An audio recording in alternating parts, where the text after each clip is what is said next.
Hey, what's up, you guys? This is SYMBIO with T3 Gaming, and I have a special HeroClix match for you guys. We're going to try something a little different here. I'm going to do a commentary on a match that I played with Levi Burgess over at Chico Magic.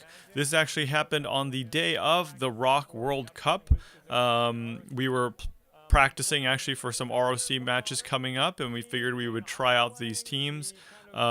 I am actually playing the apparently standard Uni-Mind build that appeared on like pretty close to like I think 20 teams over at the ROC, if not more, in the top 32. It is a 150 point Uni-Mind with the three Eternals. The three Eternals are Thena, Sersi, and Makkari.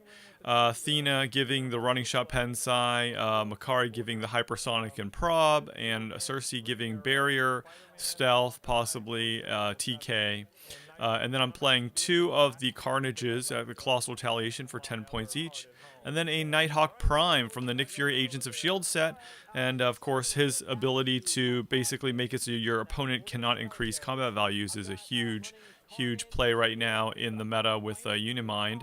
And then I'm also playing a Justice League Teleporter with 6 ID cards. I'm playing Shield level 7 with a Nick Fury and a Hawkeye on the sideline. And then I'm playing the Superman ID card with the Muhammad Ali Superman, the 75-point Superman who has a Charge, Flurry, Precision Strike, and Battle Fury. So he can really do some, he can take out potentially a Jakeem with some perplexes. And then I'm playing Cosmic Spidey with a Spidey ID and a Superior Spider-Man on the sideline. I'm also playing the Green Arrow Chase from Elseworlds. He's a very must-play right now in the meta, which cancels out defense powers and just has range combat expert on his dial. And I'm also playing the LE Green Lantern as a sideline. And then I am playing the, what am I missing here? I've got Superman. Oh yeah, Nightwing for 100 points with the Nightwing LE. And then I'm actually playing a Flash on this, but I would like to swap that out with a Batman, with a Casey Batman. I just happened to only bring the Flash with me. Probably not going to use it much. So, and then on the other team, Levi is actually playing a 100-point Carnage with 2 symbiotes. So it's a 120-point Carnage with a red leader from the Mighty Thor set, Gertrude Old Lace, and then from also the What If set, and then Penguin that puts out Penguin Pogs. He's from the Joker's Wild set, super rare.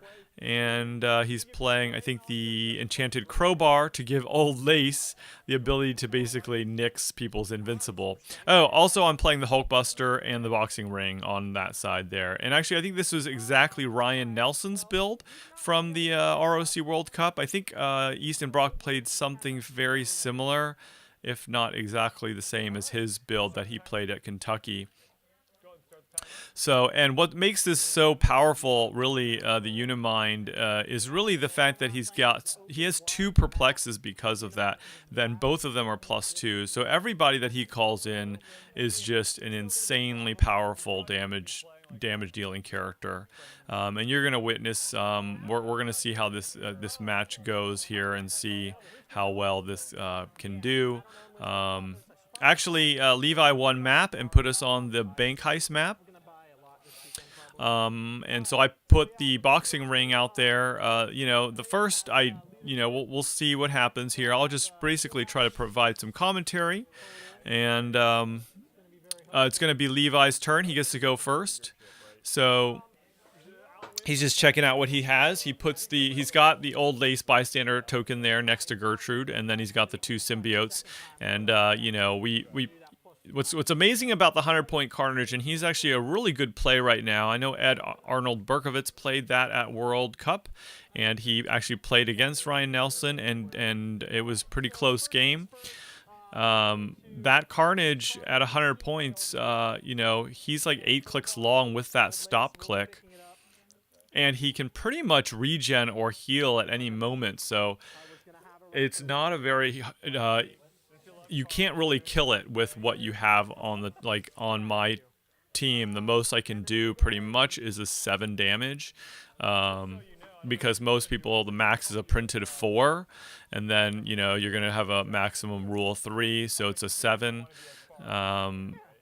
And, you know, Nick Fury maxes out pretty much at a 6. So, you know, if you hit Carnage to a stop click, that's probably your best bet. But then he can just eat one of the symbiotes to heal up. So anyway, Levi's going here. He's moving up Old Lace. Actually, no, oh, right, he's playing Supreme Intelligence on Carnage to give him Sidestep and TK, and he TKs Old Lace out to the Enchanted Crowbar, and then equips the Crowbar to Old Lace, and then generates a Pulse Wave Penguin, and he's basically moving out. And the Pulse Wave Penguin has a 4 range. No, it's a 5 range, but he gets +1 combat values for the first one that he puts out. So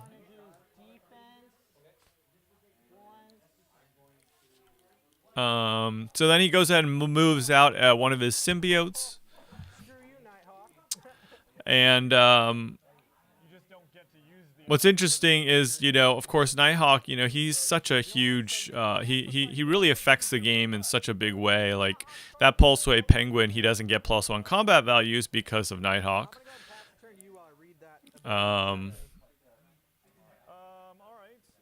So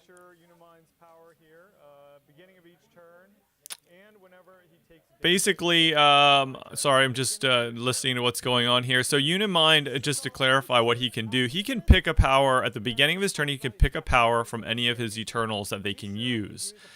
He can actually pick it at the beginning of each turn. So on my turn, I can pick an attack, the one that benefits me on my turn, and at the beginning of his turn, I can pick a defensive power. And then he also gets to pick after he takes damage. And it's not like an equipped character, because the 3 sideline characters, they just stay on their top clicks. So I'm just explaining now that at any moment, if you're playing against a Nighthawk Prime, you can perplex and modify your values. The way HeroClix works is you don't actually check for modifiers until you use them. So Nighthawk's trait basically says that friendly characters can't be targeted by mind control, but they also, opposing characters' combat values can't be increased unless they are adjacent to Nighthawk. So basically, if you you know, perplex your attack up and you charge against Nighthawk, if you're adjacent to him, you will still get those perplexes. So it's not that he can't use it. So on my side, I'm picking TK from Sersi with Uni-Mind. I forgot to do the inspiration, which is, you know, because I'm not used to playing the teleport. I haven't played it in a while, so I forgot the inspiration multiple times. He TK the Hulkbuster object to Nighthawk, and then power action Nighthawk to equip it. And that's a good play to have Hulkbuster. It gives Nighthawk some defense reducers, so that, because a lot of times people are going to go for Nighthawk first because they really want to get their boosts back, particularly if you're going to fight against another Uni-Mind. It's basically a chase to get the Nighthawk, and we witnessed that on the World Cup stream there. I'm sure people have watched that too. But, you know, unfortunately we didn't get a lot of other matches on the stream of Uni-Mind versus other teams, which, I mean, obviously we know it did well, but it's still kind of interesting to watch. And so at this point, I'm counting out, you know, one of the key ways of playing HeroClix well is knowing what your opponent can do to you. So you gotta, before you move characters out, I always like to, you know, check out what's out there, what can they do, can they reach me from where they're at. And so I'm counting out, well, you know, one thing that surprised me multiple times is that Penguin can be given a power action to give his Pulse Wave Penguin or any of his bystander penguins a free move, so he can move up. I think it's sidestep and 4. Let me just look that up. And against, you know, his team, I definitely don't want to use the ring. The ring is great if you're trying to, you know, protect Nighthawk or Uni-Mind from ranged combat attacks, but if you're facing like a Doc Ock or a bunch of close combat, you really don't want to go in there. It's not going to help you.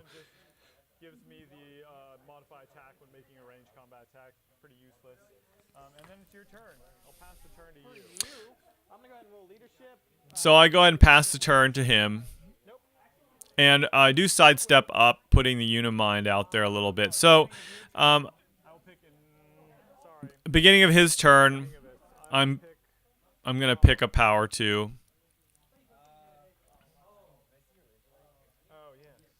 I think I'm picking Prob. Because I already have Invincible. Uni-Mind has Invincible on his 150 point click. So, let's see. I was looking up the Penguin here for you guys. And it's the Robo Penguins.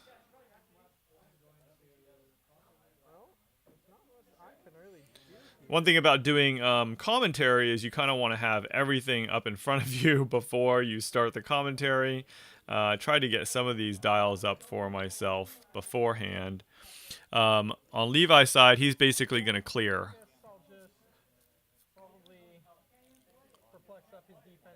He's perplexing up Carnage's defense with Red Leader. And he's clearing. Everyone, I think, yeah. What the hell are you doing? Oh, I'm just flicking the chair. So you're just perplexing somebody's defense over there? Yeah.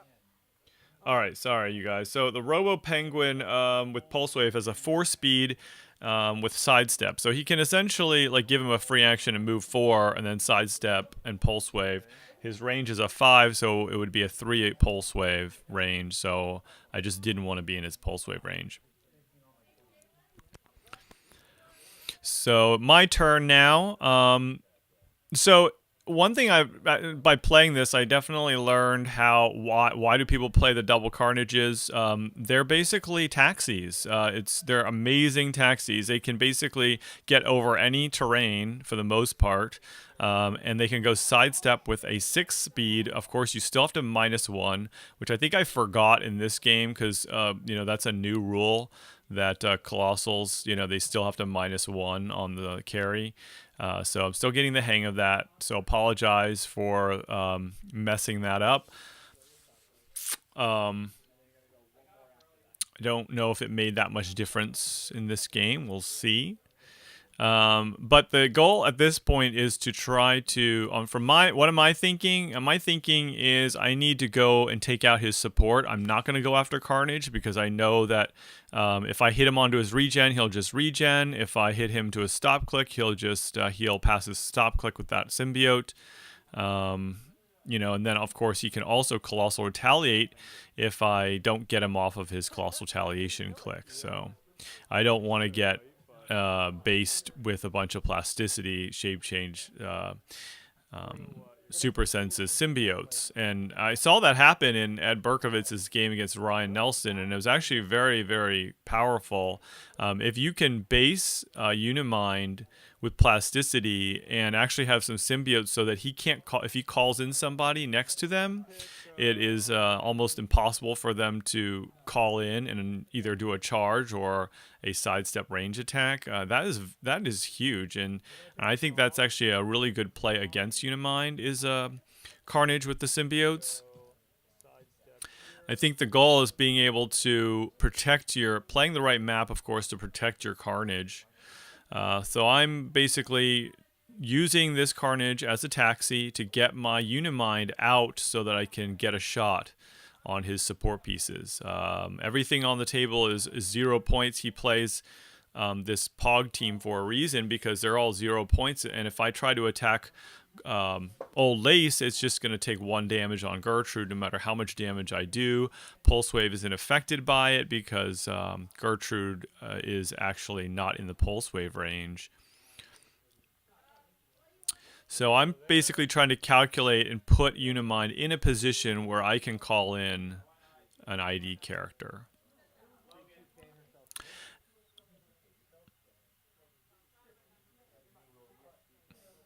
And I picked Prob for my Eternal's power.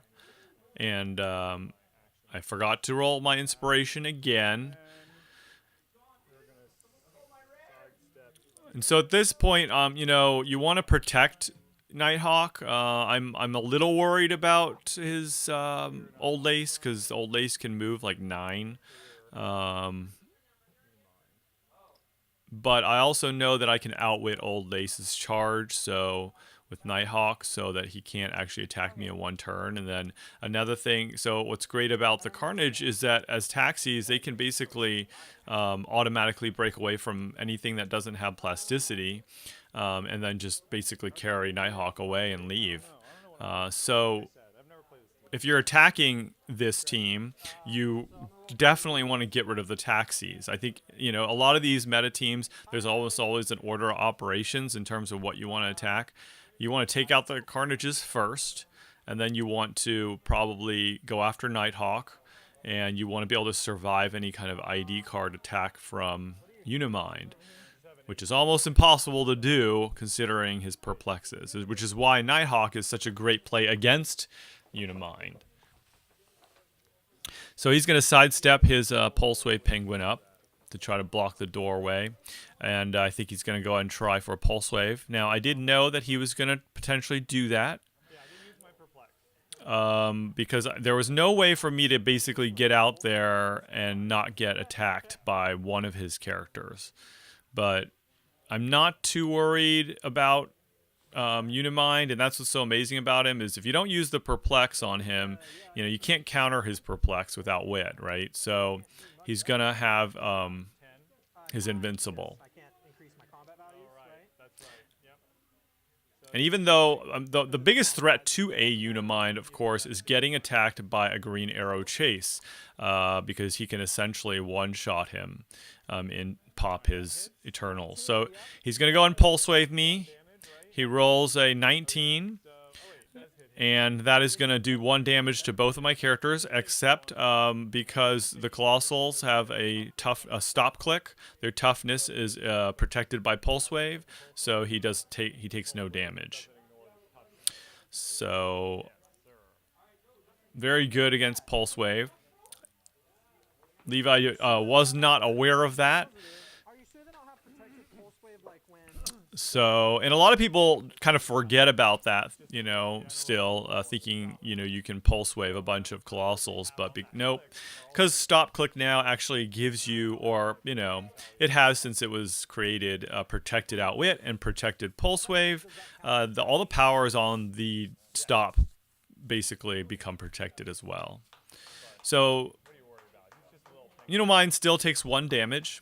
I'm not too afraid of that at this time. My goal was to basically get out there so I could call in somebody. So he's going to move his symbiote up to try to base me, which is very, very good idea.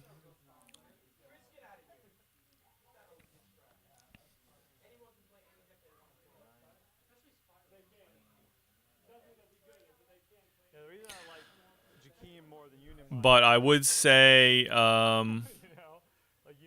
if he places symbiote in a better position, like in that hindering square next to Uni-Mind, that would have been a better play, because now I can call in an ID card. If he placed him right in that hindering square next to Uni-Mind, then, I mean, I could still call in next to Carnage, but because of the other penguin, it would be harder for me to kind of do other things. So he's going to go ahead and move up his Old Lace, trying to get into range so that he can charge up on Nighthawk there. He might be also considering charging against my Carnage there too, so maybe he's probably trying to be a little close there maybe. So he plays those really well. But I think that, you know, we both agreed that he needed to play the Office with his team. That this map is just too open still. But this is the only map he had. So he doesn't really own a lot of the maps. And that's the other thing in HeroClix is, you know, as much as, you know, people say it's play to win in some ways because you got to have a lot of the figures. But, you know, with any CCG game, you know, the more options you have, the better you're going to be able to do. So, you know, options, of course, are maps and figures, so forth. So he goes out and generates another pulse, a penguin, and this is going to be a penetrating psychic blast penguin, just a regular one. And then he will move him out. I think his strategy, you know, is a really good one. You're basically generating tokens. You kind of have a don't die text sort of going on.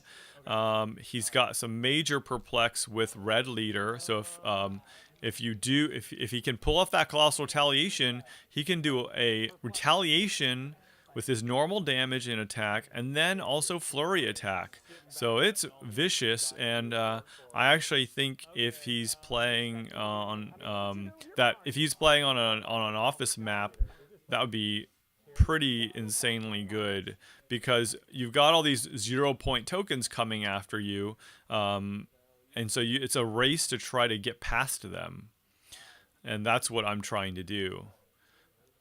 To get past them so that I can get some points. And one reason why Jakeem is of course still good is Jakeem is so good against these bystander characters because he can pulse wave a lot of them. Uni-Mind, thank goodness, doesn't have access to pulse wave, at least not in the modern format. But in the ROCH format, he can put other Eternals on his sideline, I think, that do have pulse wave. So, but he doesn't have running shot on his start click, and he can only pick one. So I'm checking line of fire here. This is a new line of fire tool that I picked up. It's a laser-based line, which is pretty sweet. Steven Johnston locally here had it, and I wanted one.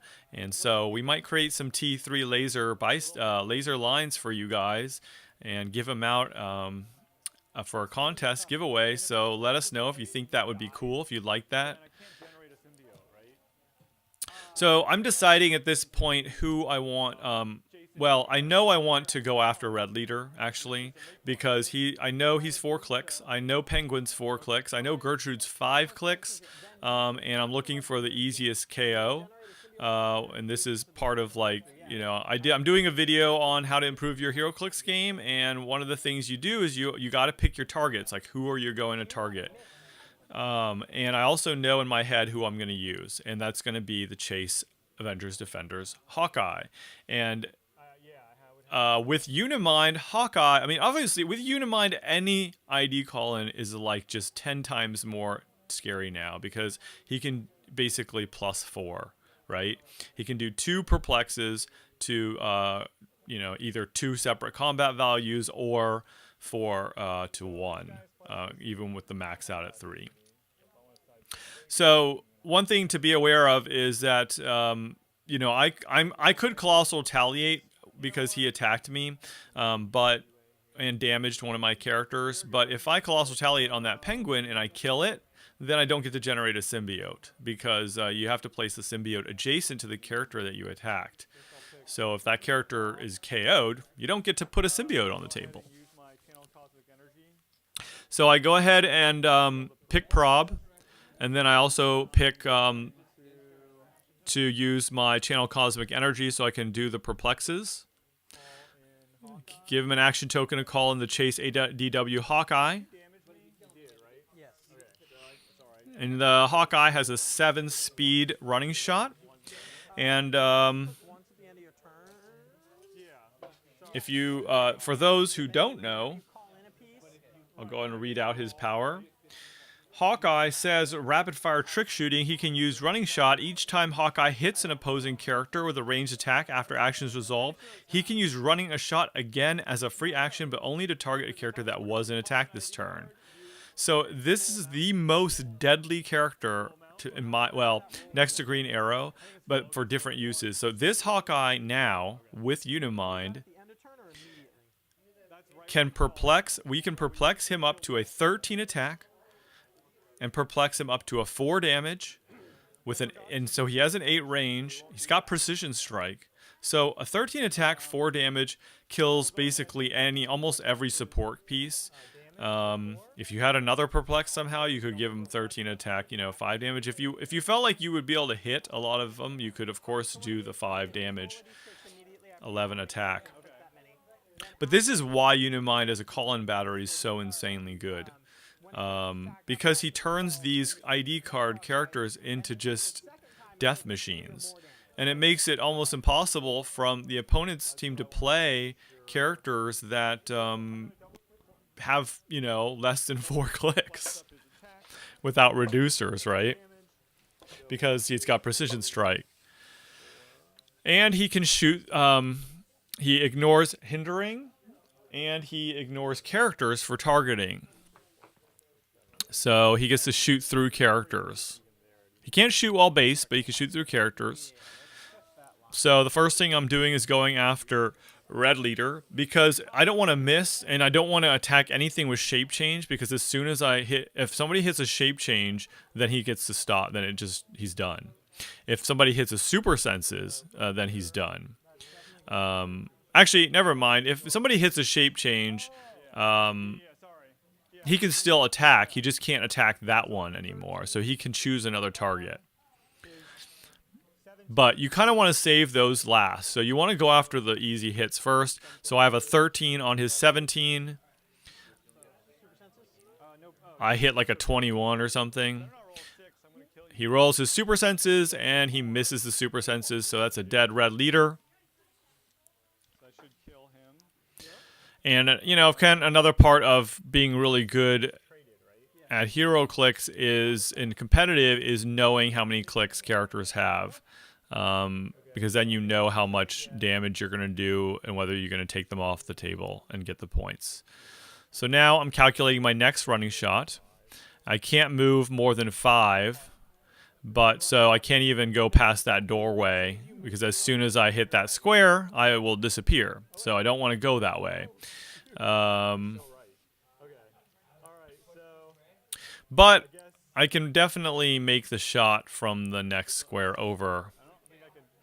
So I was trying to get to be able to see my prob, but I have to go around the other way if I want to see my prob, which means I could go after the penguin and then walk around that way. But I really want to get the points instead of going after the bystanders in case I miss. So I go ahead and go after penguin. I hit a 7 plus 13, so that's a 20. Penguin's going to take 4, and I've played him before, so I know he only takes 4 damage. And also he has defend, so I want to go after the penguin first before I go after Gertrude, who has a 17 with super senses. And I hit a 17 exactly with a 4. He rolls his super senses and gets a 4 miss, so she'll take 4, putting on her last click. Then I'll get to make another running shot, and you can see how devastating this is without damage depletion modifier. I mean, honestly, I think if they were going to take out damage depletion modifier, they should have gone back and errata'd Hawkeye. So I go ahead and running shot again. I mean, this is pretty broken, right, you guys? 13 attack, 4 damage. Go ahead basically to wipe out the board and just running shot around, even though you're limited to that. And especially if you put Uni-Mind in the middle of the board, it's you can pretty much take out anything from 8 squares away, right? So now I'm going after the other pulse wave penguin. I mean, sorry, the other Pensai penguin. What is this? Penguin? Yeah? Oh, it is. Okay. So we're going to 1, 2, 3. And I'm saving the shape change guys for last because they also have super senses. And they're not worth anything. And that's an easy target. So I can also go after Old Lace now. So every time he makes a hit, he can keep attacking. He's just the Pog killer. And this is why we talked about if he was playing The Office, this whole shenanigan would be much more difficult to do, especially with the symbiotes running around. So I miss and I go ahead and prob it with Uni-Mind, and then I hit. So I go ahead and kill the other. I was attacking Old Lace, and he chooses to KO Gertrude instead of getting rid of Old Lace because Gertrude can't do anything. Gertrude is not going to be able to generate another Old Lace.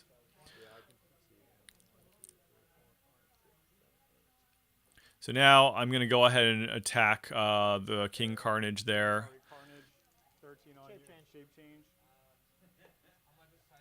Yeah, I don't know if I actually had line of fire there. I could have done it next to the object, but... So he rolls his shape change, he misses. And I go ahead and hit for 4, knowing that I'm taking him off his retaliation click, so that's good. He's got retaliation for 2 clicks on his 100-point dial. And then I'm going to go ahead and target the other symbiote. Let's see if Levi can roll a shape change. He hasn't hit a single shape change roll. I go ahead and hit him. He gets to roll his super senses. And he misses the super senses. So those die 6 rolls, like if you hit them all, you know, you're going to do really well. So I basically wiped out his entire team with 1 5-point call-in, which is pretty sad. So I tried to...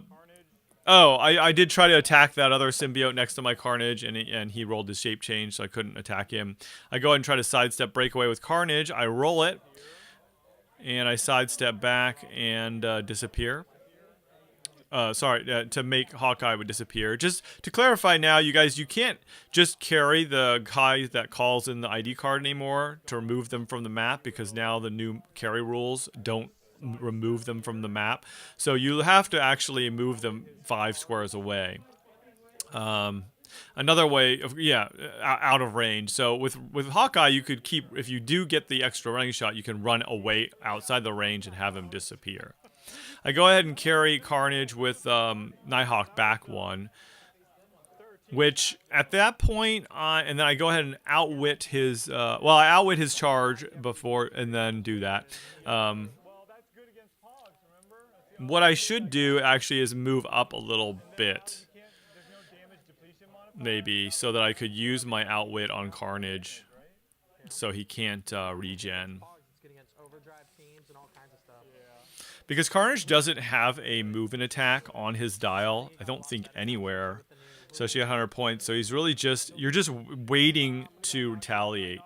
So if you outwit his retaliation or knock him past his retaliation, and take away his ability to heal up, essentially you want to hit him for 3 to knock him off his retaliation and make sure no symbiotes are available there, or 4. But any more than 4, and you're going to put him on his regen clicks. So he goes ahead and regens, and I think he regened 2.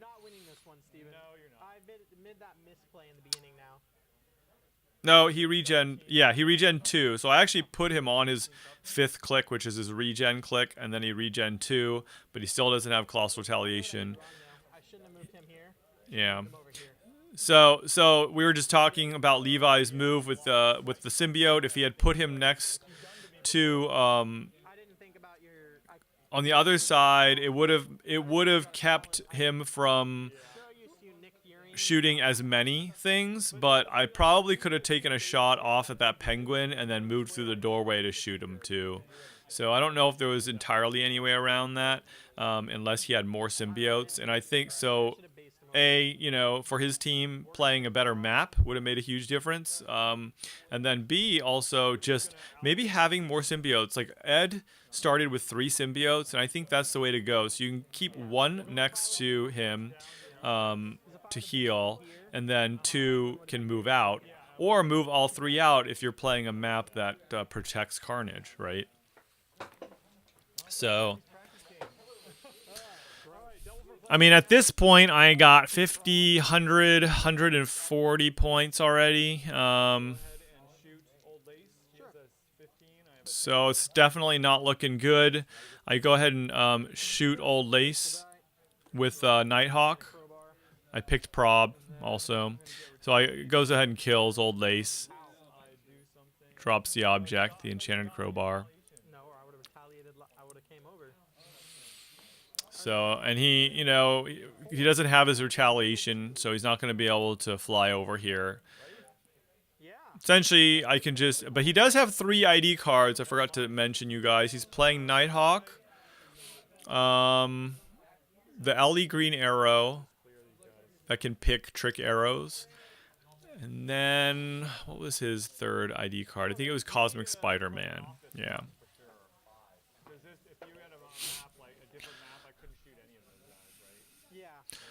So yeah, I mean, just talking about the Uni-Mind and how it's pretty dominant right now, or is very dominant, as we saw at the World Cup, and how Jakeem is pretty much fallen out. I think, for one, fewer people are playing Jakeem because we're sick of him. Everybody's played him. We're tired of seeing him, even though he's fairly strong. I don't think he can. He does well against a Uni-Mind team, but I think because also he lost some things with the JSA team ability rewrite. But we're gonna try to do a match against a Jakeem team and see what it does and how it works. So he's going to call in Nighthawk. Nightwing, LE Nightwing, which pops out a Tony Zuko Pog, which has Perplex and Support with a 9 attack. So he's going to try to support Carnage, and he gets it.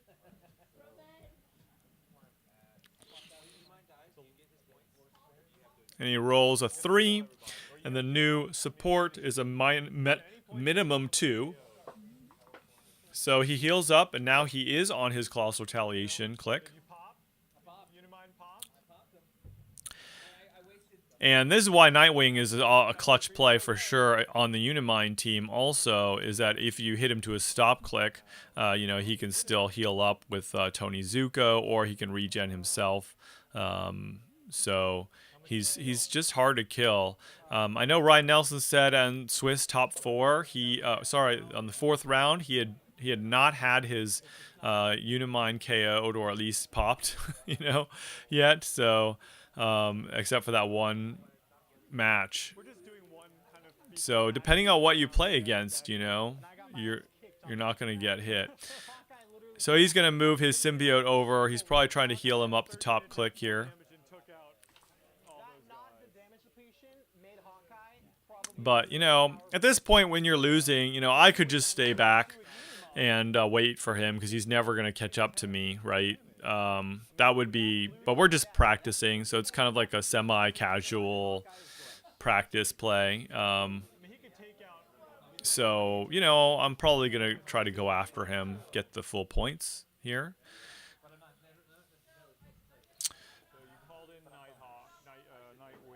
But personally, I like Daniel Powell's build better, because I felt, after playing this a couple games, I really felt hindered by not having sidestep. I'm used to playing Jakeem Thunder or Mephisto as an ID call-in battery. And so not having sidestep is huge.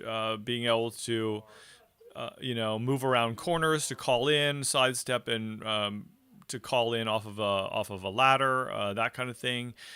Being stuck where you are to call in also just broadcasts everywhere you can call in very quickly. But by having the sidestep, it makes it so your opponent has to think a lot more to know where you might call in.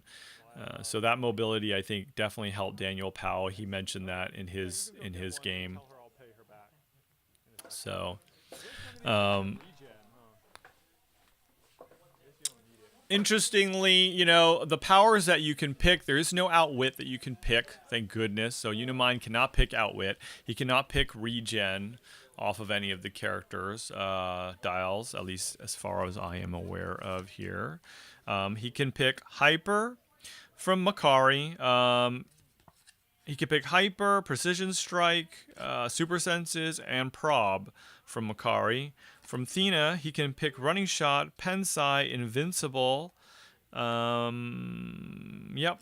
And then from Sersi, he can pick barrier, because it's a trait, stealth, mind control, and TK, invuln, and shape change. So that's a lot of powers that he can pick from, but thank God it's only one. Honestly, I think that he would be a little more balanced if they had made it so that he couldn't get an extra perplex from the Eternals and just allow him to pick powers from them. So I go ahead and move all the way up with Carnage. I should have minused 1, but I didn't.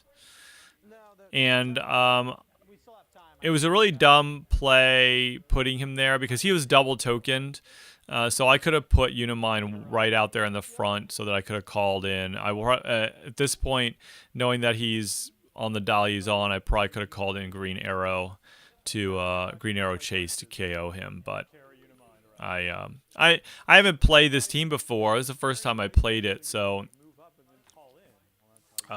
wasn't, and also hadn't played the teleporter in a while, so barely even used its inspiration ability, and also remembering to click it all the time you take damage. So I go and sidestep also up when put Nighthawk there behind the boxing ring, just to try to kind of flank Carnage in case he wants to go that direction. He goes ahead and clears. So yeah, like as you can see, I should have put my Uni-Mind closer so that I could have called in somebody to shoot him.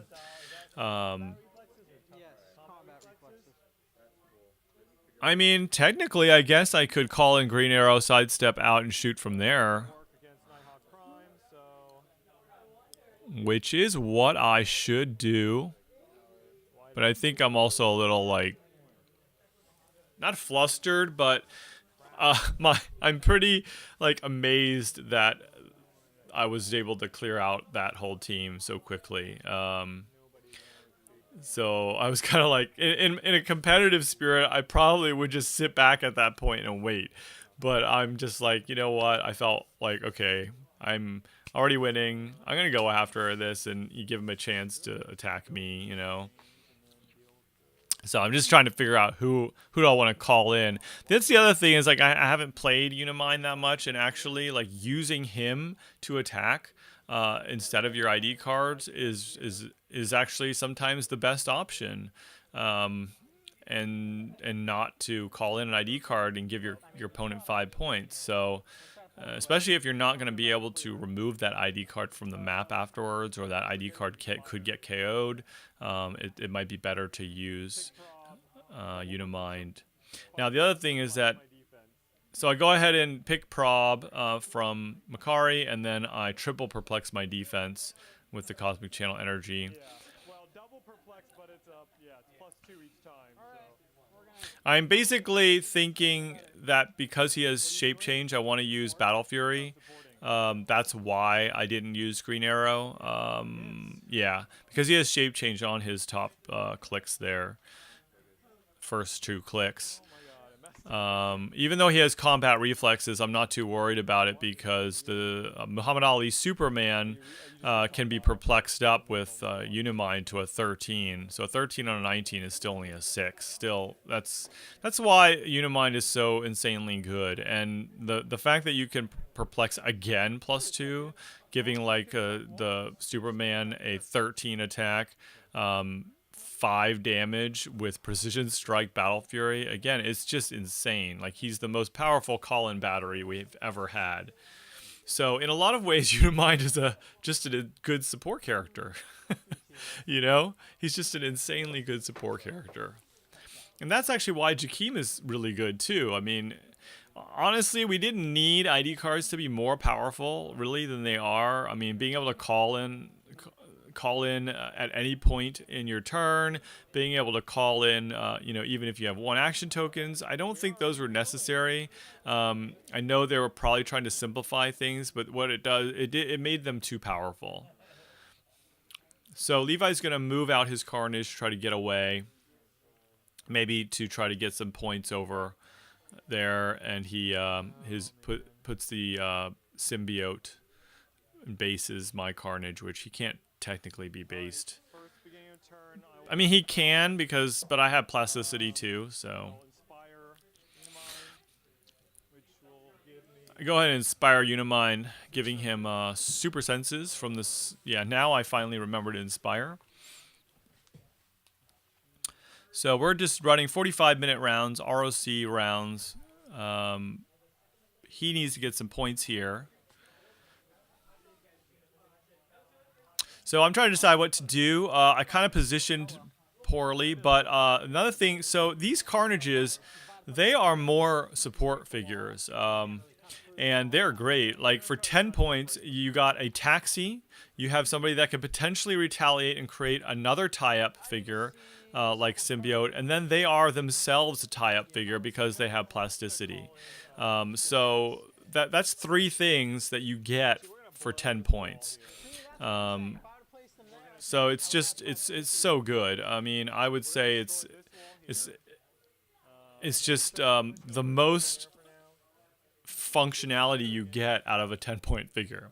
Another thing is I think he has 4 range, 3 bolts, and he is 3 damage, so you can destroy walls. So I go ahead and destroy that wall, and call in Cosmic Spidey. And I'm supposed to roll the Justice League teleporter at that point. So just for you guys that are like wondering, why am I not playing the teleporter properly? Well, I just haven't played it in a while. I go ahead and roll, double perplex up his attack, double perplex up his damage. So he's got a 13 attack, 6 damage. I go ahead and shoot 13 on his 16. Oh no, I do it all to my damage. For 6, yeah, max. No, I do it 13 attack, 6 damage. So hit him to his stop click. We're gonna go. His regen, right? Tony Zuko's got a token on him, so he can push Tony Zuko to support him. He's got regen now showing. Oh, I guess I didn't hit his stop click. Yeah, 6 clicks. 1, 2, 3, 4, 5. Yeah, because he was on his top click. So I should have just done all to damage to get him onto his retaliation click. So I move up and I outwit his regen, so he can't regen this turn.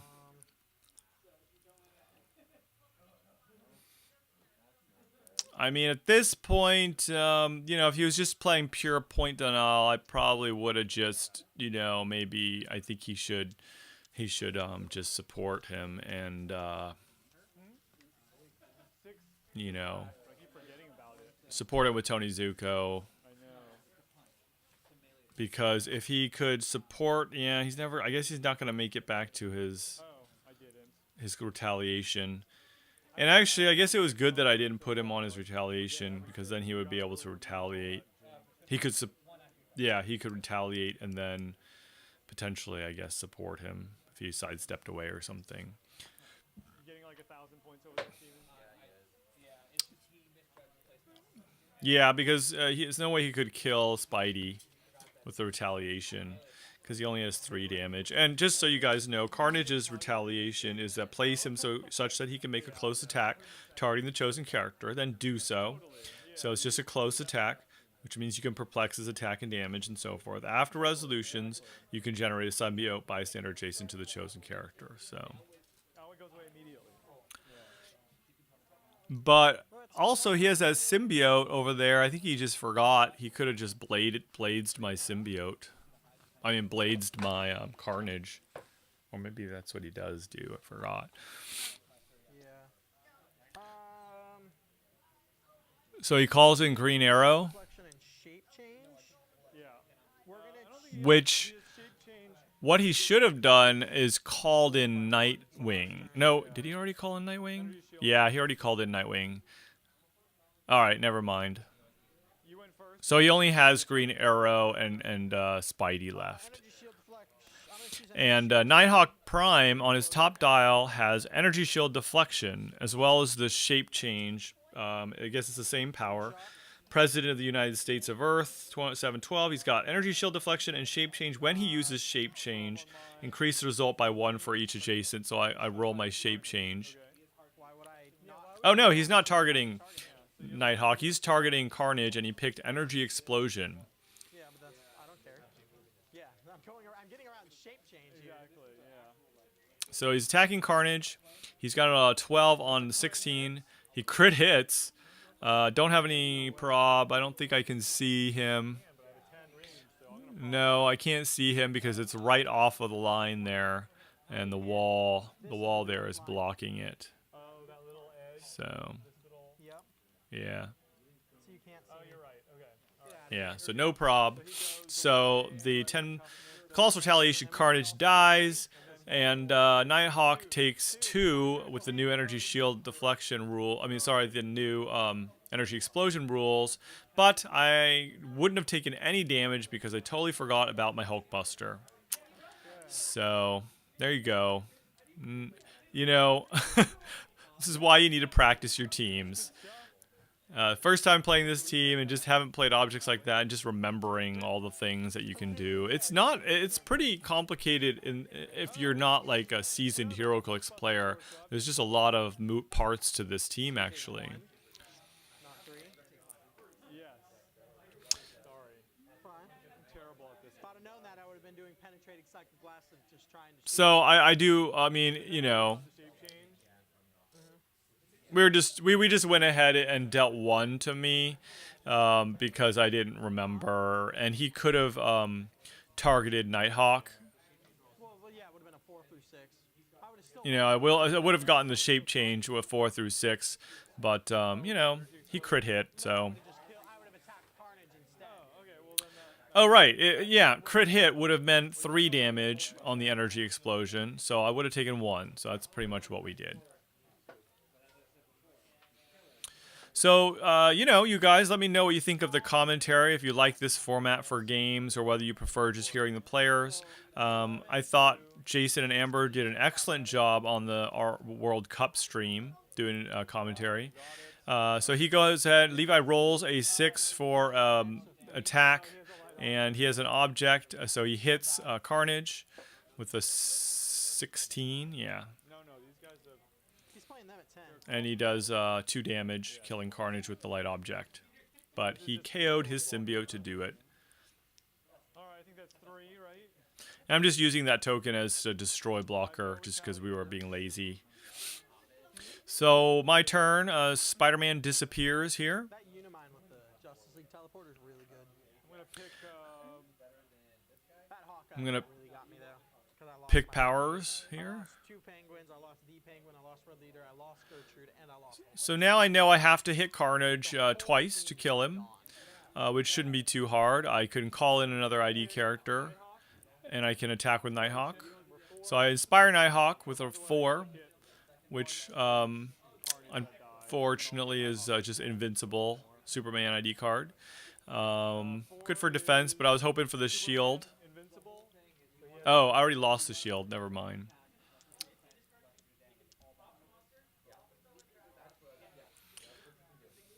And just also another change in the new rules, you guys. You know, you can't inspire your ID characters anymore because inspiration's at the beginning of the turn. And ID cards happen in the action phase. But as you can see, so powerful being able to call in. You know, I could have gone in for an attack with Uni-Mind himself, so I didn't give up the points. But sometimes I forget, you know, to use, you know, my character and just call in ID cards. So maybe that's just me. I don't know if other people do that. It's really good. Like both of us have made. But you know, I like doing that because it allows me to keep my character back further and then put my characters ID characters out there. I'm not worried about him like KOing the ID characters because he has no move and attack. Although he could call in. Well, he can't call in anybody now because I think he's double token. But I go and call him the Alley Green Arrow that can pick powers. And the cool thing, you know, is that sidelining both of those is that if you're playing against somebody who you don't need the Chase Green Arrow, because the Chase Green Arrow has only sidestep, so he doesn't have as much range as this Green Arrow. And this Green Arrow has triple targets and can pick Pensai, but doesn't ignore hindering. So there are some drawbacks to him, but he can be useful in certain circumstances when you need farther reach. So he can running shot 4, and I just pick Pensai, I think. Oh yeah, I guess for that one. Damn it. I have a 12. I actually perplexed the damage just because I did energy. Oh, I picked energy explosion, so I'd get rid of Tony Zuko. I go ahead and kill Tony Zuko and put Carnage on his stop click.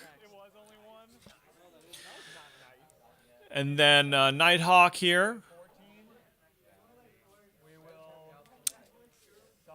is gonna attack Carnage, and oh, what I did was I perplexed down Carnage's defense because I know the perplex stays. So now he had a 14, and then I crit hit with Nighthawk Prime. Rolling like that, like, That's crazy. yeah, Steven has been rolling insane whole game. Yeah, I was rolling very well in this game. I did roll a couple 4s or so. There's a reason it's top. So go ahead and KO Carnage, and that is the game. So thank you guys for watching.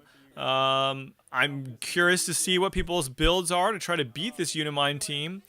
I do think possibly an errata's in order, and maybe not giving him the ability to perplex again for the Eternals would probably be a good thing. All right, you guys. We'll see you next time on T3 Gaming.